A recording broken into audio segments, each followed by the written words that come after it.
ઉતરી જાય તેથી ચાલુ કરવાનું.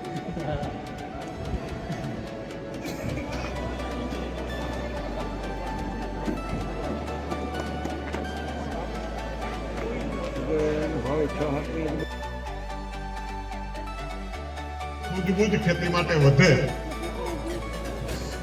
પણ રાજકોટ જિલ્લાએ જે સહકારી બેંકે જે તમારા પાકના ઉત્પાદન કઈ રીતે વધે અને એના માટેની જરૂરિયાત તમારી શું છે, જિલ્લા બેંકે શરૂ કરી અને આજ સમગ્ર હિન્દુસ્તાનની અંદર જેનો અમલ થયો છે એ આ રાજકોટ જિલ્લો છે.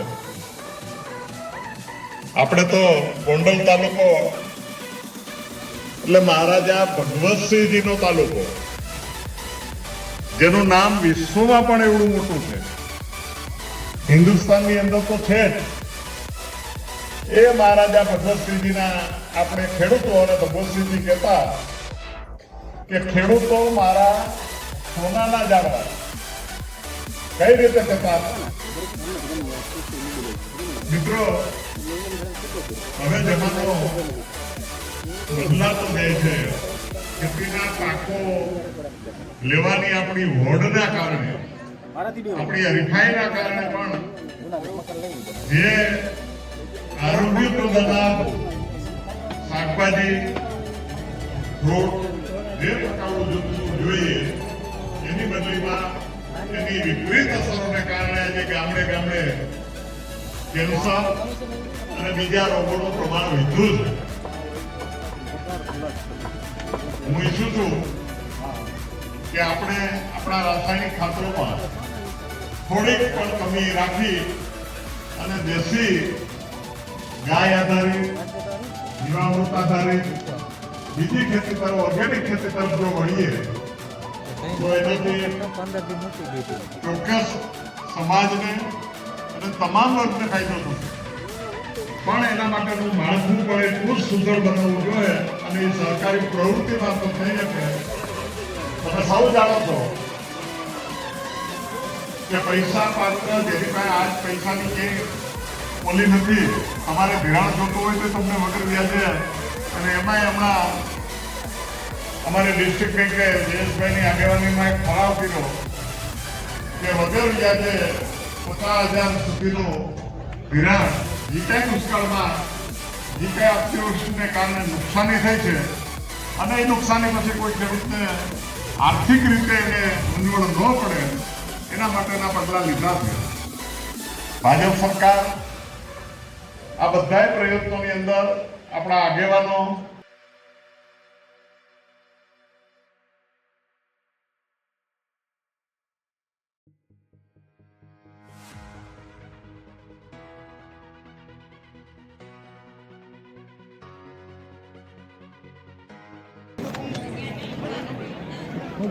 અરે એટલે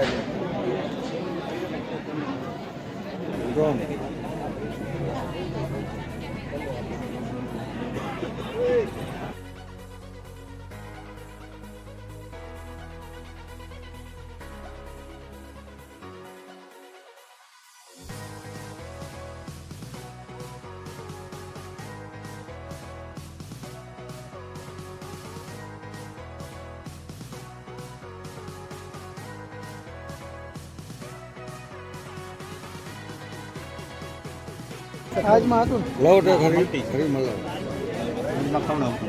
મગસા કે છોકરો લેવાય મીઠું મીઠું મીઠું લીધા છે એને કાંઈ ઘટતું નથી હતા, પણ ટ્રેનિંગ મેં દીધી થાય ભાદર ડેમના કાંઠા ઉપર જમીન વાવવાની, એને કેમ ઘઉં વવાય, કેમ મગફળી વવાય, કેમ રાય વવાય, કેમ રંજકો છટાય, બધી જમીન ઉપરામાં લઈ જાય. ડોક્ટરનો દીકરો ડોક્ટર થતો હોય અને ડોક્ટરની એની અભિલાષા હોય મારો દીકરો હું ડોક્ટર છું થાય, એન્જિનિયરનો દીકરો એન્જિનિયર.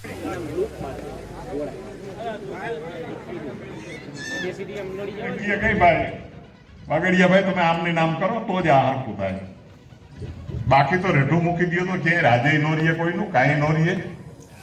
આપણી પણ આજે ખૂબ સારું છે. એટલા માટે કે આ એક શિવરાજગઢ ગામની અંદર ડિસ્ટ્રિક્ટ બેંક શરૂ કરી, બીજી બ્રાન્ચ દેવચડી શરૂ કરી. મારે અહીંની જ વાત કરવી છે લોકલ.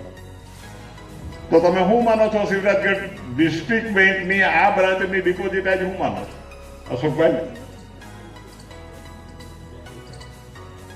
85 કરોડ રૂપિયાની ડિપોઝિટ માત્ર શિવરાજગઢની છે. અને આમાંથી જો ભાગ કરી અને આપણે દેવચડી બીજી બ્રાન્ચ કરી તો આજની તારીખે 27 કરોડ રૂપિયાની ડિપોઝિટ દેવચડી ને બાંદ્રાના ખેડૂતોની ત્યાં છે. આ આપણને ઘડી પડી ને કે ભાઈ નો પૈસા લોકરે એટલા રાખ્યા છે, અહીંયા એટલા લોકર રાખ્યા, બીજી કેબિનેટ મૂકવાનું હોતે કીધું. હું કરવાનું નિવેદન ન હોઈ જવું ભાઈ. તમારી પાસે 2 તોલા હોનું હોય તો એની કિંમત શું થઈ? 1.5 લાખ રૂપિયા કિંમત થઈ એની. ત્યાજી થાય કિંમત એની. તો એક વર્ષે 1500 રૂપિયા ભાડું તમારું લોકર નું આવે. એના હાથુથી તમે 10 તોલા દાગીના મૂકી અને ઘીરે રાખો અને પછી ચોરી થાય દેખાડો કરો કે લાલો પુત્રી આવો થયો, ઓલી લઈ આવો, ઓલું લઈ આવો, અમારે જટ ચોરી પકડાવી દે, અમારે તો 7-8 લાખ નું હોનું ગયું. અરે ભાઈ 1500 રૂપિયા સૌ તાલીઓથી વધાવીશું. ખૂબ ખૂબ આભાર રમેશભાઈ.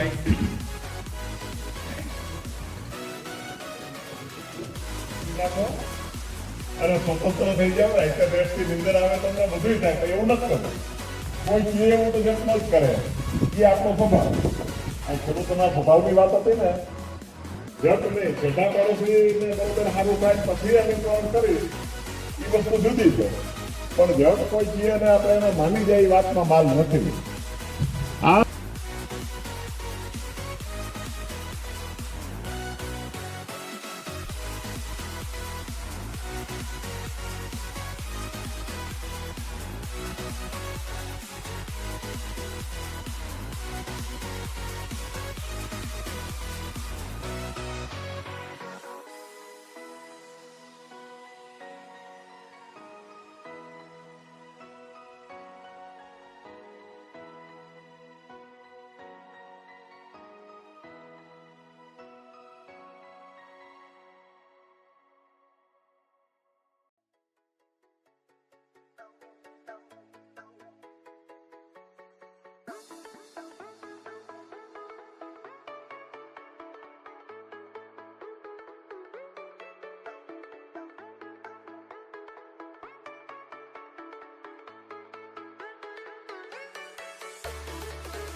કંટ્રોલ કરવાનું કામ કરે. અહીં ઓરા ખોટલા આપણી જે કંપની છે ને ચાણક્યનો ઓપ્ટર ચેન્જ કરી એ જ વ્યક્તિને મુખ્યમંત્રી ડોનેશન કરવું. પુલવામામાં એટેક છે, કોરોના કાળ છે કે જે અને આપણી કંપની આપણી કંપની મારે પ્રોપર જે હોય તો કેવું પડે ને કંપની. આજે આપણું કંપનીનું એડ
સ્વાગત માટે, સન્માન માટે મહાનુભાવો બધા સાથ આપતા હોય તો આપણે પણ સૌ તાલીથી વધાવશું કે જે ખેડૂતના દીકરા તરીકે એને પોતાનું સંશોધન કરી અને આ પુરસ્કાર મેળવી રહ્યા છીએ.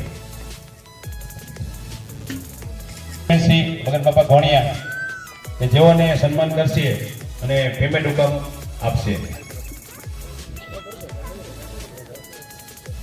ટૂંકમાં આ ટ્રક્ટર એટલે ગોડાઉન, પાકનો આપણે સાચવવા માટે જે ગોડાઉન બનાવીને એનો જે ચેક છે સહાય માટેનો.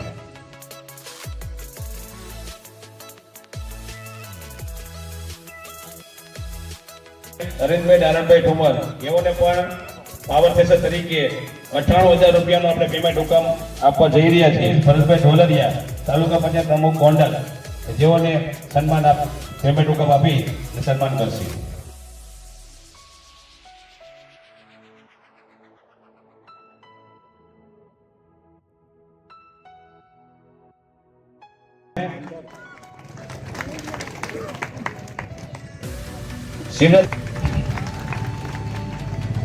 શિવરાજગઢના ખેડૂત રમેશભાઈ કેશુભાઈ એવા જ ખેડૂત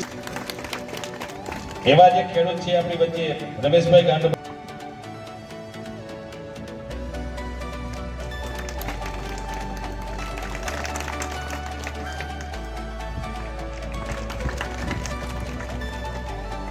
કરે છે અને એને સમયસર પૈસા મળે છે, પારદર્શી રીતે ખરીદી થાય છે અને ખેડૂતોને પોષણક્ષમ ભાવો મળી રહે એના માટે સરકાર આ બાબત પૂરતી તકેદારી રાખે છે.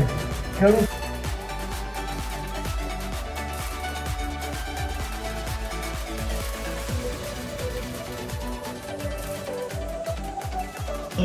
એ છાતી ઠોકીને કહું છું કે દુનિયાની કોઈ પણ લેબોરેટરીમાં મારા દ્વારા બનેલું મધ જે છે એ તમે ચેક કરાવો તો એમાં ડુપ્લિકેટ નહીં થાય. એવું તમારે પણ છાતી ઠોકીને કહેવું જ હશે કે મારા ખેતરમાં જે વસ્તુ ઉગાડું છું એ દવા વગરની છે, એમાં કોઈ પણ જાતની પેસ્ટિસાઇડ નથી, હું ખેતરમાં કોઈ જાતનું રાસાયણિક ખાતર નાખતો નથી, મારી પાસે વર્ષે આટલા કિલો ઘઉં ઉતરે છે, જેને જોતા હોય એ અગાઉ બુકિંગ કરાવે, નો વેચે તો મને કહેજો.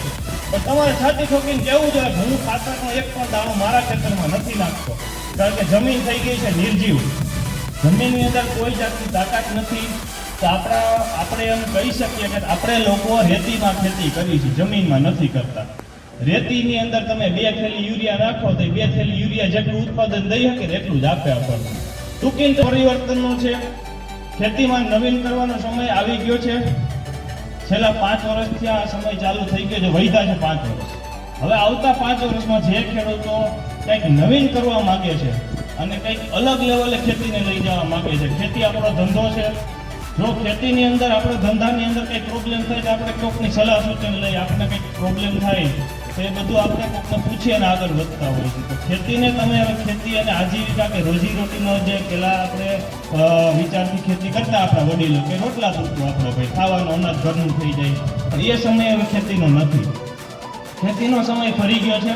તો આ રીતે ખેતીને તમારે અલગ દિશામાં વિચારવી પડશે, બિઝનેસ ધંધાની જેમ વિચાર કરી અને તમારા ખેતરમાં ઉગતી વસ્તુ તમે તમારે કઈ રીતે વેચી શકો, સારામાં સારી ક્વોલિટીથી લોકોને સારી વસ્તુ કેમ આપી શકો, એના ઉપર જ તમારે ધ્યાન આપવાનું છે. ઘણી બધી વસ્તુઓ છે ખેતીની અંદર બદલાવ કરવાનો સમય 100% આવી ચૂક્યો છે.